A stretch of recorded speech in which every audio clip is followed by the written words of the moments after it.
امجد اپنے علاقے کا امیر ترین شخص تھا۔ وہ ایک کامیاب بزنس مین تھا۔ اللہ نے اسے دنیا کی ہر نعمت دے رکھی تھی۔ ایسا کیا تھا جو اس کے پاس نہ تھا؟ پھر وہ چاہے گاڑیاں ہوں، کوٹھیاں ہوں، فیکٹری ہو، بس اگر کچھ نہیں تھا تو وہ تھا اس کا وقت، جو اس کے گھر والوں کو چاہیے تھا۔ اس کے گھر میں 3 لوگ تھے: محبت کرنے والی بیوی، ایک پیارا سا بیٹا اور ایک معذور ماں۔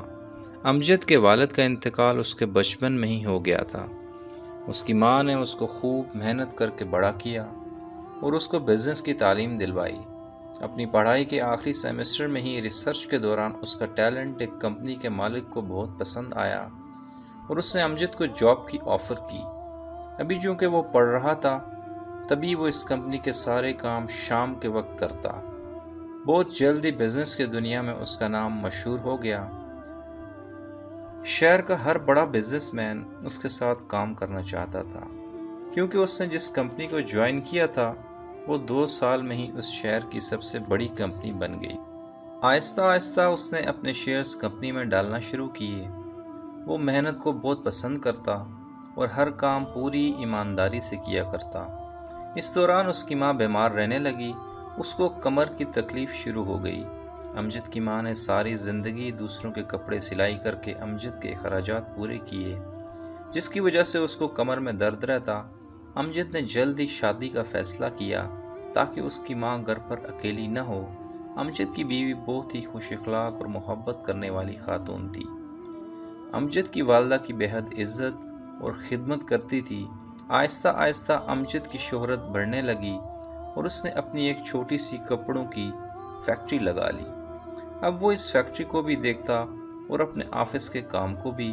اس کی زندگی اتنی مصروف ہو چکی تھی کہ اس کے پاس وقت ہی نہ بچا تھا کہ وہ گھر والوں کے ساتھ وقت گزارے۔ امجد کی والدہ دن بدن اور کمزور ہوتی جا رہی تھی۔ امجد نے شہر کے سب سے بہترین ڈاکٹر سے اپنی والدہ کا علاج شروع کر دیا، لیکن عمر ہی کچھ ایسی تھی کہ امجد کی والدہ چلنے پھرنے کے قابل نہ رہی اور ڈاکٹر کی ہدایت کے مطابق ان کو آرام دیا جانے لگا۔ اب وہ چل پھر نہیں سکتی تھی۔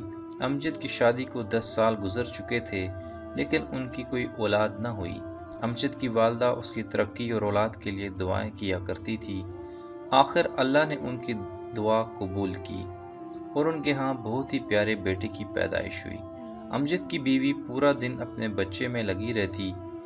اس کا اپنی ساس کو پورا ٹائم دینا تھوڑا مشکل ہو گیا۔ امجد نے والدہ کے لیے ایک نرس کا انتظام کیا جو پورا دن اور پوری رات اس کی والدہ کے ساتھ رہتی۔ امجد کے حساب سے سب ٹھیک تھا۔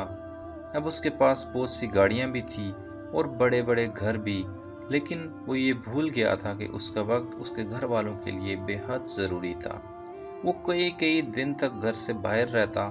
پھر ایک دن ایسا آیا جس سے اس کی زندگی بدلنا شروع ہو گئی۔ اس کی والدہ کی طبیعت بہت خراب تھی۔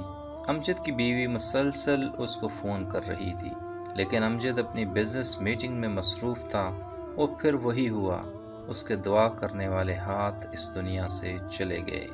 میٹنگ ختم ہوئی تو سیکرٹری نے بتایا کہ آپ کی والدہ کا انتقال ہو چکا ہے۔ میڈم صبح سے کئی کال کر چکی ہیں، لیکن آپ میٹنگ میں مصروف تھے۔ اس کا دل جیسے رک گیا۔ وہ گھر کی طرف دوڑا تو گیٹ کے پاس اس کا بیٹا روتا ہوا ملا۔ علی جو امجد کا بیٹا تھا 5 سال کا ہو چکا تھا۔ اس نے اپنے بیٹے کو گلے لگایا اور بہت رویا۔ امجد کی ماں اس دنیا میں نہیں رہی۔ وہ اپنی ماں کے پاس بیٹھ کر روتا رہا، لیکن اب کیا فائدہ، وہ تو اس دنیا سے جا چکی تھی۔ امجد کی بیوی کو اس پر بے حد غصہ تھا۔ تدفین کے بعد اس نے امجد کو سب بتایا جو کہ اس کی ماں آخری وقت میں کہنا چاہتی تھی۔ وہ ایک بار امجد سے ملنا چاہتی تھی، لیکن امجد نہ آیا۔ ایک دن امجد گھر واپس آیا۔ علی کو شدید بخار تھا، جس کی وجہ سے اس کے جسم میں کپکپی جاری تھی۔ امجد علی سے بے حد پیار کرتا تھا۔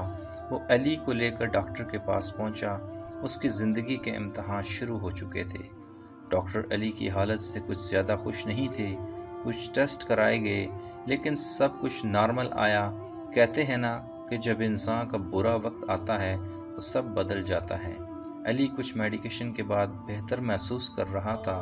لیکن اصل حقیقت یہ نہیں تھی۔ دراصل علی کی رپورٹس بدل چکی تھی۔ امجد پھر سے اپنے کام میں مصروف ہو گیا، لیکن اب وقت پہلے جیسا نہیں رہا۔ اس کے مد مقابل دوسرے بزنس مین اس کو گرانا چاہتے تھے۔ امجد کی کمپنی میں ایک نئی لڑکی آئی جو دیکھنے میں بے حد خوبصورت تھی۔ اس نے شروع سے ہی اپنے کام سے امجد کو متاثر کر رکھا تھا۔ آہستہ آہستہ امجد کا اعتماد اس پر بڑھتا ہی رہا۔ اب وہ جس بھی فائل پر چاہتی سائن کروا سکتی تھی۔ امجد آنکھ بند کر کے اس پر یقین کرنے لگا۔ امجد اس سے شادی کرنا چاہتا تھا، لیکن اس لڑکی کا مقصد تو کچھ اور ہی تھا۔ اس کو پتہ ہی نہیں چلا کہ جس کمپنی میں وہ بیٹھا ہے وہ اب اس کی نہیں رہی۔ امجد کی بیوی کو جب اس کی دوسری شادی کا پتہ چلا تو وہ خود پر قابو نہ رکھ سکی اور امجد سے لڑنا شروع کر دیا۔ ان کی لڑائی اس حد تک بڑھ گئی کہ بات طلاق تک چلی گئی۔ امجد نے اپنی بیوی کو گھر سے نکال دیا۔ وہ بہت مغرور ہو چکا تھا۔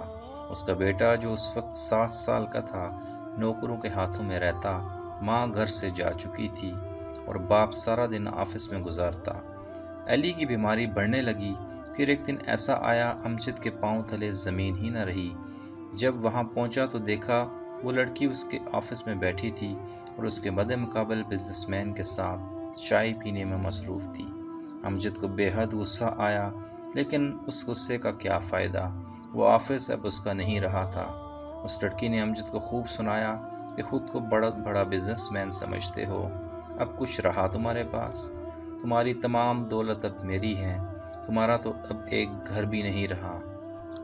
اپنے بیٹے کو لے کر ایک ماہ میں گھر سے چلے جانا۔ اس کے غرور نے اس سے سب چھین لیا تھا، لیکن اس کا امتحان ابھی ختم نہیں ہوا تھا۔ جب وہ گھر پہنچا تو علی بے ہوش تھا اور نوکر اس کو لے کر ہسپتال جا رہا تھا۔ امجد رو رہا تھا۔ ڈاکٹر نے علی کے تمام ٹیسٹ کروائے، جس سے اس کو برین ٹیومر کا پتہ چلا۔ اس کی بیماری بڑھ چکی تھی۔ امجد اپنی ماں اور بیوی کو پہلے ہی کھو چکا تھا، اب وہ علی کو نہیں کھونا چاہتا تھا۔ امجد کے پاس جتنی رقم تھی وہ سب علی کے علاج پر لگا چکا تھا۔ امجد کی دونوں گاڑیاں بھی سیل ہو گئی تھی، لیکن علی ٹھیک نہ ہوا۔ آخر ڈاکٹر اس نتیجے پر پہنچے کہ علی کا آپریشن کیا جائے، جو کہ بہت مہنگا تھا، لیکن اب امجد کے پاس کچھ نہ تھا۔ یہ اس کی زندگی کا بہت مشکل وقت تھا۔ وہ بہت رویا۔ اس کو علی چاہیے تھا، لیکن اس کے لیے آپریشن ضروری تھا اور امجد کے پاس رقم ختم ہو چکی تھی۔ اس نے اپنے اللہ سے گڑ گڑا کر دعا کی۔ اسے اپنی تمام غلطیاں یاد آ رہی، بس ایک معافی کا طلبگار تھا۔ علی کا آپریشن بہت مہنگا تھا، اس کا دماغ بند ہو چکا تھا، کچھ بھی سمجھ نہیں آ رہا تھا۔ ڈاکٹرز نے اس کو 1 دن کا وقت دیا کہ وہ پیسوں کا انتظام کر لے یا علی کا آپریشن شروع کیا جا سکے۔ امجد پاگلوں کی طرح اپنے دوستوں کو فون کر رہا تھا، لیکن لاکھوں کی رقم کوئی بھی دینے کو تیار نہ تھا۔ اب وہ کہاں سے ادا کرے گا؟ امجد کی بیوی نے جب سنا تو وہ پہنچ گئی۔ امجد نے ہاتھ جوڑ کر اس سے معافی مانگی کہ صرف ایک دفعہ اس کو معاف کر دو۔ وہ ایک نیک خاتون تھی، اپنے بیٹے کی وجہ سے امجد کو معاف کر دیا۔ دونوں میاں بیوی پیسے جمع کرنے میں لگے ہوئے تھے۔ علی کی حالت بے حد خراب ہو چکی تھی۔ اسپتال سے امجد کو فون آیا۔ وہ وہاں پہنچا تو ڈاکٹر نے کہا اس کا فوری علاج کرنا پڑے گا، ورنہ علی زندہ نہیں رہے گا۔ امجد بے بس ہو چکا تھا، اس کے ہاتھ میں کچھ نہیں تھا۔ آخر اس نے اپنے گردہ بیچنے کا ارادہ کیا۔ علی کا آپریشن جس ڈاکٹر نے کرنا تھا وہ ایک رحم دل انسان تھا۔ جب امجد نے اس کے پاؤں میں بیٹھ کر اپنے بیٹے کی زندگی بچانے کی درخواست کی اور کہا کہ اس کا گردہ نکال لو، تو ڈاکٹر کا دل اللہ کے حکم سے پگھل گیا۔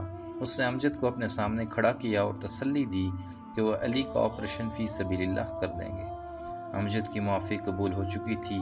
علی کا آپریشن کامیاب رہا۔ آپریشن کے 7 دن بعد علی گھر واپس آیا، لیکن اب ان کے پاس ایک کرائے کا گھر تھا۔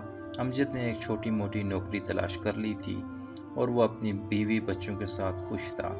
ہر وقت اللہ کا شکر ادا کرتا۔ سچ ہے، انسان اگر اپنے اللہ کو بھول جائے تو اللہ بھی اسے یاد نہیں رکھتا۔